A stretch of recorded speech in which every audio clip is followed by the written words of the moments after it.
We are covering everybody's favorite brand and their new releases that they dropped on Monday for Watches and Wonders, Rolex.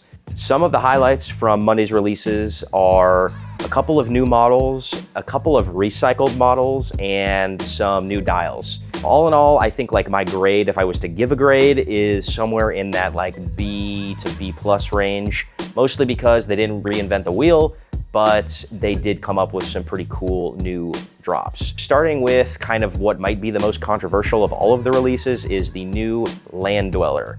The Land Dweller is basically like a remake or sort of a reimagination of the oyster quartz models that were popular back in the day. I never really liked the shapes of those watches. I didn't really love the bracelet, so I'm probably not gonna really be jonesing for one of those. The verdict is out on popularity on those. Not really sure what those will do in the secondary market. A couple of new dials came out, the root beer and of course the white gold Sprite with the green dial, especially with the root beer, like that new sort of stone dial, and on the yellow gold GMT, those stone dials look like skid marks, so not a huge fan of those.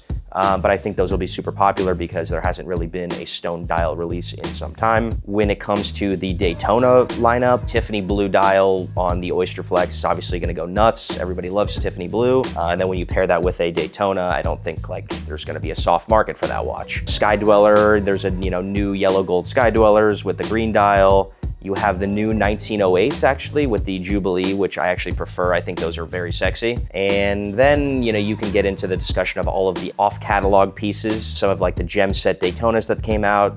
Those are pretty amazing. Obviously gonna be incredibly difficult to get unless you have, multi-millions in spend history.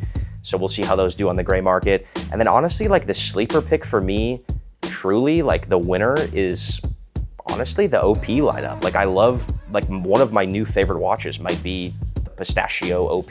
So now on to some of the negatives of these releases. I think you'll notice that Rolex has kind of like recycled a lot of old discontinued models, and I've already gotten phone calls and texts from customers who are not particularly stoked that they thought like these Grail pieces were discontinued and now they're kind of like reissuing them. And the Meteorite Daytonas are back. The blue dial white gold Daytona is back. Again, thought that was gone. Chocolate dial Oyster Flexes, etc. The new John Mayer, or like what we're hearing is like the Masters, they're calling it, which is whatever.